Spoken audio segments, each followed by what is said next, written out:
Icon Shruti Haasan చేతుల మీదుగా శుభప్రదం షాపింగ్ మాల్ జూలై 3 నల్గొండలలో గ్రాండ్ ఓపెనింగ్. స్వామి గారు, నేను కొన్ని పేర్లు చెప్తాను, వాటి మీద మీ అభిప్రాయం సింగిల్ లైన్ లో కావాలి నాకు. మోడీ, కారణజన్ముడు. పాకిస్తాన్, దరిద్రం. విజయ్ దేవరకొండ, కష్టపడతాడు. ప్రభాస్, కారణజన్ముడు. సమంత, ఫైటర్. రణవీర్ సింగ్, మంచి హస్బెండ్. రేవంత్ రెడ్డి, తెలంగాణ తోప్. కామాఖ్య, ప్రపంచంలో ఏదైనా ఇవ్వగలిగిన శక్తి ఉన్నటువంటి దేవాలయం. భారతదేశం, పుణ్యభూమి. సనాతన ధర్మం, విశ్వం. చిరంజీవి గారు, కష్టంతో పైకొచ్చిన కారణజన్ముడు.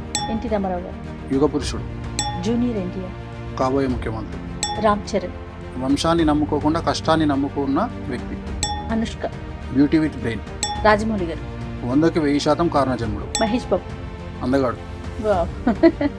రాజశేఖర్ రెడ్డి గారు, శత్రువును కూడా క్షమించగలిగి ఆదుకునే గొప్ప వ్యక్తి. చంద్రబాబు నాయుడు గారు, అడ్మినిస్ట్రేషన్లో నెంబర్ 1. పవన్ కళ్యాణ్ గారు, పర్ఫెక్ట్ రాజకీయ నాయకుడు. ఆంధ్రప్రదేశ్, తిరుమల దేవాలయం ఉండి వెంకటేశ్వర స్వామి ఉన్నటువంటి అదృష్ట ప్రాంతం. తెలంగాణ, నా పుట్టిన ఊరు, నన్ను కన్న ఊరు. కేసీఆర్ గారు, తెలంగాణ జాతిపిత. ఇష్టమైన హీరో, సూపర్ స్టార్ కృష్ణ. ఇష్టమైన sportsman, Sachin Tendulkar, god of cricket. ఇష్టమైన ఫుడ్, వెజ్లో అయితే పాలకూర పప్పు, టెంపుల్ పులిహోర. నాన్ వెజ్ అయితే బగారన్నం, మటన్ కర్రీ. ఇష్టమైన ప్లేస్, ఎక్స్ట్రీమ్ పిచ్ అంటే తిరుమల. ఇష్టమైన కమేడియన్, బ్రహ్మానందం గారు. ఇంకా ఆయన మించిన ఎవరున్నారు? ఇష్టమైన స్పోర్ట్, క్రికెట్. చిన్నప్పుడు ఎప్పుడైనా ఆడే అవకాశం వచ్చిందా? చాలా చాలా చాలా చాలా ఆడతా. ఇప్పుడు కూడా ఆడతా. ఓ. ఇప్పుడు కూడా ఆడతా. ఈ మీ సక్సెస్ ని అమ్మగారు చూసారేమో బహుశా, యా. నాన్నగారు చూడలేకపోయారు. చూడలేదు. అది ఎప్పుడైనా అనిపిస్తా ఉంటుంది, ఈ రోజు ఉన్న ఈ సక్సెస్ ని ఆయన చూడలేకపోయారన్న బాగా భావన. బాగా ఫీల్ అవుతుంటా నేను. ఎందుకు ఫీల్ అవుతుంటా అంటే అప్పుడు మెడికల్గా ఇంత డెవలప్మెంట్ లేదు. సో ఆయన పోయినప్పుడు ఇంత డెవలప్మెంట్ లేదు. సో ఈ మెడికల్ డెవలప్మెంట్ ఉంటే ఆయన ఉండేవాళ్ళు, ఆయన ఉంటే మనం మన అభివృద్ధి చూసేవాళ్ళు అనేది అదొక్కటి మాత్రం లైఫ్లో అదొక్కటే నేను బాధపడేది ఏంటంటే అయ్యో ఆయన చూడలేకపోయారే అనే ఒక బాధ. అంతకుమించి పెద్ద ఇంకా వేరే ఏం లేవు. భవిష్యత్తులో గురువు గారిని ఎలా చూస్తామండి? ఫ్లో ఎటుంటే అటు, గో విత్ ఫ్లో. పెద్ద కోరికలేం లేవు, గో విత్ ఫ్లో. అంతే, గో విత్ ఫ్లో. ఏదైనా జరగచ్చు. ముందుగా ఇట్లా అవుతుంది అట్లా అవుతుంది, ఏం లేదు. పాలిటిక్స్ లోకి ఎంటర్ అవుతారు, Politics లో అలాంటి ఆలోచనలు ఏమైనా చెప్పలేం. ఇప్పుడు పొలిటికల్ గా అంటే జాతకరీత్యా అని జాతకరీత్యా ఉంది. ఇప్పుడు పొలిటికల్ గా నాకు 2-3 ఆప్షన్స్ వస్తున్నాయి.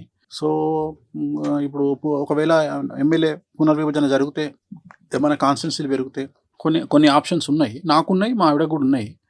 బట్ మనకైతే ఇంట్రెస్ట్ లేదు. ప్రజెంట్ పొలిటికల్ ఇంట్రెస్ట్ అయితే లేదు, నిజంగానే లేదు. జాతకంలో ఉంది, బట్ పొలిటికల్ ఇంట్రెస్ట్ లేదు. నేను చెప్పినా కదా మీకు ఒకటి అన్న, నా డ్రీమ్ ఏంటంటే నేను కింగ్ మేకర్గా ఉండాలనుకుంటా తప్ప కింగ్గా ఎప్పుడు ఉండాలనుకోను. నాకు ఇష్టం కూడా ఉండదు. ఎందుకంటే నేను రాజభోగాన్ని నమ్ముతా, రాజయోగాన్ని నమ్మ. రాజయోగము నాట్ పర్మనెంట్, రాజభోగము పర్మనెంట్. మీరు అబ్జర్వ్ చేస్తే రాజయోగులు 1000 మంది ఉంటే రాజభోగులు 1,000,000 మంది ఉంటారు. సో నేను అనేది అది. ఇప్పుడు భారతదేశంలో రాజభోగులు 5% బిలో ఉంటారు ఆ లిస్టులో. సో రాజభోగులు అంటేనే మంచిది. ఎప్పుడైనా కానీ మనం కూడా రాజభోగులే ఉండాలని కోరుకోవాలి. రాజయోగులు ఉండొద్దు మనకు. రాజయోగులకు టఫ్ ఉంటుంది. ఎందుకంటే ఒక IAS, IPS, ఎమ్మెల్యే, మినిస్టర్ కావాలంటే చాలా టఫ్ ఉంటుంది. కానీ నువ్వు డబ్బు సంపాదించాలంటే చాలా ఈజీ. మన ఆలోచన విధానం, ఫైనల్ గా మనిషి యొక్క ఆలోచన విధానం ఎలా ఉండాలి ఈ కలియుగంలో? కలియుగంలో ఒకటి గుర్తుపెట్టుకోండి, కలియుగం వేరు, భారతదేశం వేరు, తెలుగు రాష్ట్రాలు వేరు. తెలుగు రాష్ట్రాల యొక్క ఇక్కడ ఉండే పరిస్థితులు వేరు. సో నేను తెలుగు రాష్ట్రం గురించి మాత్రమే మాట్లాడతా. తెలుగు రాష్ట్రాలలో మీరు ఉండాలంటే ఫస్ట్ ప్రయారిటీ ఖచ్చితంగా డబ్బు. డబ్బు డబ్బు డబ్బు. ఎవరిని పట్టించుకోకండి లైఫ్లో. రెండవది, అసలు తెలుగు రాష్ట్రాలలో ఒకరిని విమర్శించే హక్కు కానీ నైతికత కానీ ఎవరికి లేదు, ఇంక్లూడింగ్ వేణుస్వామి. సో ఎవరిని విమర్శించేంత శుద్ధ పూసలు తెలుగు రాష్ట్రాలలో లేరు, ఉండరు, ఉండబోరు. కాబట్టి ఎవ్వరు విమర్శించినా పట్టించుకోకండి. వాళ్ళు విమర్శించనియండి, మీరు విమర్శించకండి. మీ పని మీరు చేసుకుంటూ వెళ్ళిపోండి. కానీ వాళ్ళని విమర్శించాల్సిన పని లేదు. బట్ మీ పని మీరు. ఒక్కొక్కసారి silence also a better answer. So సైలెన్స్గా ఉండడం ఆన్సరే. No message is a message. ఒకసారి మెసేజ్ ఇవ్వకపోవడం కూడా మెసేజ్ అవుతుంది. సో చాలా చాలా పెద్ద వాళ్ళ దగ్గర నుండి నేర్చుకునేటువంటి పదాలు ఇవి.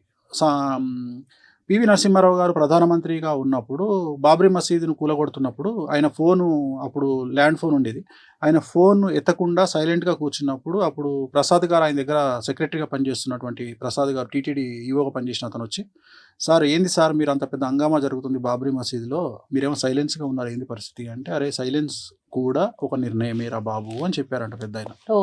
సో అట్లా ఒక్కొక్కసారి సైలెన్స్ కూడా ఒక నిర్ణయం. ఎప్పుడు నెగ్గాలో కాదు, ఎప్పుడు తగ్గాలో, అలాంటివి కూడా తగ్గడం నేర్చుకోండి. నేను చెప్పదలుచుకున్న పాయింట్ ఏంటంటే, మరీ ముఖ్యంగా ఆడవాళ్ళ దగ్గర తగ్గడం వల్ల లైఫ్ చాలా బాగుంటుంది. సూపర్. అర్థమైందా? రాముడు భార్య మాట విని జింకను తేవడానికి పోయిండు. దశరథుడు భార్య మాట విని రాముణ్ణి అడవికి పంపించిండు. రావణాసురుడు భార్య మాట వినకుండా చచ్చిపోయిండు. వీళ్ళందరూ యుద్ధాలు చేసి బతికిరు. అవును. ఎవరైతే భార్య మాట వినలేదో ఆయన చనిపోయిండు, ఆయనే రావణుడు. విన్నవారు. సో కలియుగంలో నేను ఏమంటా అంటే, ఎక్కువగా స్కోప్ అమ్మాయిలకి ఇచ్చి, భార్యలకు ఇచ్చి, బిడ్డలకి ఇచ్చి, తండ్రులకు ఇచ్చి, ఎక్కువ మన జీవితంలో ఎక్కువ స్పేస్ ఆడవాళ్ళకి ఇవ్వడం వల్ల, వాళ్ళకు ఇంపార్టెన్స్ ఇవ్వడం వల్ల ఫ్యామిలీలు బాగుంటాయి అనేది నా ఉద్దేశం. ఎందుకంటే ఇది గ్రహచారం గురించి మాట్లాడుతున్నాను, వ్యక్తిగతంగా మాట్లాడలేదు. సో ఆడవారికి ఇంపార్టెన్స్ పెరుగుతున్న సందర్భంలో, ఏ ఇంట్లోనైతే ఆడవారు ఏడవరో, ఏ ఇంట్లోనైతే ఆడవారు ఆనందంగా ఉంటారో, ప్రశాంతంగా ఉంటారో, ఆ ఇల్లు డబ్బుకు, ఐశ్వర్యానికి నిలవుగా ఉంటుంది. ఇంట్లో సాధారణంగా మీరంతా జ్యోతిష్యం వైపు ఉంటారు. వాణి గారు ఆవిడంతా సంగీతం, మ్యూజిక్. కలుసుకుంటే ఎక్కువగా ఎలాంటి విషయాలు డిస్కస్ చేస్తారు కామన్గా? ఇవి రెండు వదిలేసి పర్సనల్ విషయాలు ఉంటాయా, కుటుంబ విషయాలు? నాకు కోపం రాదు. సో జనరల్గా మేము ముగ్గురం కలుసుకుని, నేను, మా ఆవిడ, మా పాప కలుసుకునేది డైనింగ్ టేబుల్. నేను డైనింగ్ టేబుల్ దగ్గరికి పోగానే మా పాప, మా ఆవిడ ఇద్దరు ఈ డైరెక్షన్లో ఉంటారు, నేను ఈ డైరెక్షన్లో ఉంటా. వీళ్ళిద్దరు యుద్ధం స్టార్ట్ చేస్తారు. వాళ్ళు కంప్లైంట్స్ అన్నీ ఈవిడిస్తుంటుంది, ఈవిస్తుంటుంది నాకు. నేను చివరికి తిన్న తర్వాత వాళ్ళు ఏముండిరని అడుగుతాను. నేను తిన్న తర్వాత అంటే నా మొత్తం మైండ్ వీళ్ళిద్దరు తినేస్తారు. అంటే నాకు ఓన్లీ వాళ్ళు, మేము ముగ్గురం కలిసేది డైనింగ్ టేబుల్. తర్వాత నేను వ్యక్తిగతంగా నా బెడ్రూమ్లోకి వచ్చిన తర్వాత నేను తను పక్కపక్కనే ఉంటాం కాబట్టి, నేను మాట్లాడే ప్రతి మాట తనకు రెండు చెవులు అందరికి ఉన్నట్టే. ఒక చెవు ఏమో తన పర్సనల్ పని చేసుకుంటుంటుంది, అంటే ఎవరితో మాట్లాడడము, ఇంకో చెవు నాకు వదిలేస్తుంది. సో నేను ఎవరితో మాట్లాడుతున్నా, పొలిటీషియన్తో మాట్లాడుతున్నా, ప్రజెంట్ సబ్జెక్ట్ ఏంది, ఈ సబ్జెక్ట్ మీద కమెంట్ చేస్తాను. ఇప్పుడు ఉదాహరణ, నేను భారతదేశంను, మీరు చూసే భారతదేశం వేరు, నేను చూసే భారతదేశం వేరు. నేను భారతదేశానికి రాబోయే కాలంలో పెను సంచలనాలు జరగబోతున్నాయి. అసలు ఎవరు ఊహించినటువంటి సంచలనాలు భారతదేశంలో జరగబోతున్నాయి. ఆర్థికంగా పెట్రోలు, డీజిలు, డబ్బు, సో డాలర్ మారకం. ఎందుకంటే ఇప్పుడు డాలర్ మారకం అంటే సామాన్యమైన జనాలకు తెలియదు. సామాన్యమైన జనాలు ఏమనుకుంటారంటే, డాలర్తో నాకేం పని అనుకుంటారు. కానీ ఇక్కడ 100 రూపాయలు, 110 రూపాయలు ఉన్న నూనె 170 రూపాయలు అయింది వాళ్ళ, రేపు 400 అవుతుంది ఇంకో సంవత్సరంలో. సో ఇవన్నీ సామాన్యులకు తెలియదు. నేను ఈ డిస్కషన్ చేస్తున్నప్పుడు తను మొత్తం క్యాప్చర్ చేస్తుంటుంది నా డిస్కషన్ అంతా. నేను పొలిటీషియన్తో మాట్లాడుతున్నప్పుడు, ఒక పొలిటీషియన్తో ఒక ఎమ్మెల్యేతో మాట్లాడుతున్నా, ఒక ఎంపీతో మాట్లాడుతున్నా, లేకపోతే ఒక సీనియర్ జర్నలిస్ట్తో మాట్లాడుతున్నా, ఒక విశ్లేషకులతో మాట్లాడుతున్నా. సో వాళ్ళతో మాట్లాడుతున్నప్పుడు అవన్నీ క్యాప్చర్ చేసుకొని తను తర్వాత నన్ను క్వశ్చన్ చేస్తుంది, మీరు ఇది అన్నారు కదా, సో దీనికి ఏంది అంటే, మీరు ఒక మాట అన్న, తను వీణ వాయిస్, తను వీణ కంటే కూడా చాలా పెద్ద విశ్లేషకురాలు. తను చాలా చాలా చాలా విశ్లేషణ చేయగలుగుతుంది. సో నా దగ్గర నుండి ఇన్ఫర్మేషన్ తీసుకో. And for more videos, please subscribe to iDream channel. Subscribe to iDream Media. Please subscribe to iDream. Please subscribe to iDream. Please subscribe iDream. And please subscribe to iDream. For more videos, subscribe to iDream. please like, share and subscribe to the channel. Congratulations, iDream. Subscribe to iDream. Subscribe to iDream.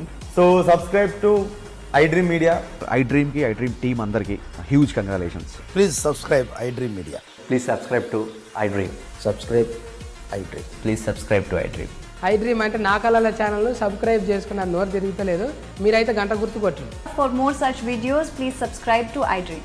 Subscribe to iDream. Please subscribe to iDream. Please subscribe iDream Media. Please do subscribe to iDream. Please subscribe to iDream Media. For best entertainment and information, please subscribe iDream. And don't forget to subscribe to iDream.